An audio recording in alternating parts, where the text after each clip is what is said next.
મહેમદાવાદનું કુણા ગામ કે જે ખેતરો બેટમાં ફેરવાયા, કુણા ગામની સીમમાં હજારો વીઘા જમીન પાણીમાં ગરકાવ થઈ। કુણા ગામની સીમમાં જમીન ત્યાં જળની સ્થિતિ જોવા મળી। નવા કુણા ગામના ખેતરોમાં પણ પાણી ભરાઈ ગયા। મહેમદાવાદ અને ગ્રામ્ય વિસ્તારમાં 25 ઇંચ વરસાદ વરસ્યો હતો। ડાંગરના પાકને નુકસાન જવાની ભીતિ। મહેમદાવાદમાં ભારે વરસાદ બાદ તારાજીના આકાશી દ્રશ્યો સામે આવ્યા।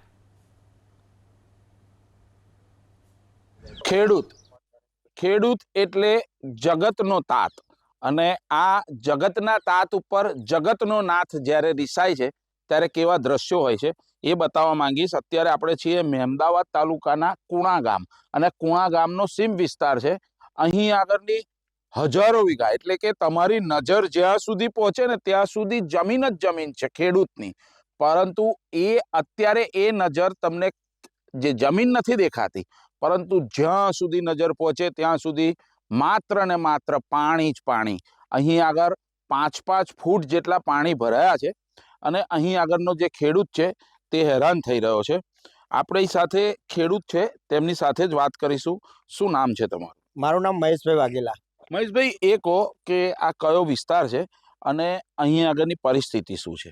આ કુણા ગ્રામ પંચાયતનો 3 ગામનો સીમ વિસ્તાર છે। કુણા, નવા કુણા અને હીરાચંદની મુવાડી। અત્યારે શું પરિસ્થિતિ છે? અત્યારની પરિસ્થિતિ એવી છે કે વરસાદ નતો આવતો, એટલે આ ખેડૂતોએ બધાએ આમાં ડોંગર રોપી જ કાઢી હતી કે પાણી રહેશે એ કરી, અને હવે પછી આ નાગર જે ડૂબી જાય ને, અને એ પાણી ઓસરતો 1 મહિનો લાગશે, એટલે ડોંગર નીકળવાનો કોઈ ચાન્સ જ નથી। એટલે જે ખેડૂતોએ 7-8 હજાર રૂપિયા ખર્ચો કર્યો એ બધો પાણીમાં જ। હવે એમાં 1 રૂપિયો પણ એમને મળે એમ નથી। ખેડૂતનો તમામ ખર્ચ આ વરસાદી પાણીમાં છે। આપણી સાથે બીજા એક ખેડૂત જોડાયા છે। શું નામ છે તમારું? મારું નામ ભાવેશ કુમાર પટેલ છે। ભાવેશભાઈ, પરિસ્થિતિ કેવી છે? પાણી ભરાયા છે, કેટલું નુકસાન? આ મારી અહીંયા આગળ 30 વીઘા જમીન છે। મેં 25 વીઘા ડાંગર તો રોપી દીધેલી છે। તો કમસે કમ જોઈએ તો 1 વીઘું રોપતા 7,000 રૂપિયાનો ખર્ચ લાગે, ટ્રેક્ટર ને મજૂર બધું ગણતા। તો મારી 25 વીઘા ડાંગર અત્યારે હાલ બધી ડૂબેલી જ છે, અને પાણીનો કોઈ નિકાલ નથી। જ્યારથી આ રોડ બન્યો ત્યારથી તેની પર ના તો નર મૂક્યા છે, ના તો ગન્નારા બનાવ્યા છે।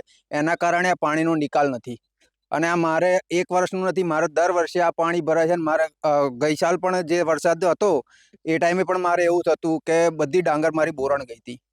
અત્યારે આ પાણી ઓસરતા કેટલો સમય લાગશે, અને આ પાણી ઓસરશે પછી તો તમારથી રોપણી થશે કે નહીં? અત્યારે આ પાણી ઓસરતા કમસે કમ 1 મહિનો થઈ જાય। હવે 1 મહિના પછી નવેસરથી ધરું નાખીએ, ધરું થતાં 22 થી 25 દિવસ લાગે, અને એ ટાઈમ પછી બહુ લેટ થઈ જાય। ફરી પાછળની સિઝનમાં પણ અમે લેટ થઈ જઈએ।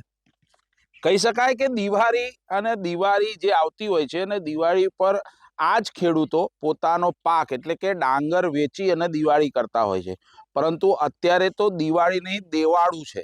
કારણ કે જે હદ બતાવી છે વરસાદે, અને જે પાણી ભરાયા છે 5-5 ફૂટ જેટલા જે પાણી ખેતરોમાં હજારો વીઘા જમીનમાં ભરાયા છે, તે પાણી હજુ ઓસરતા 1 મહિનો લાગશે।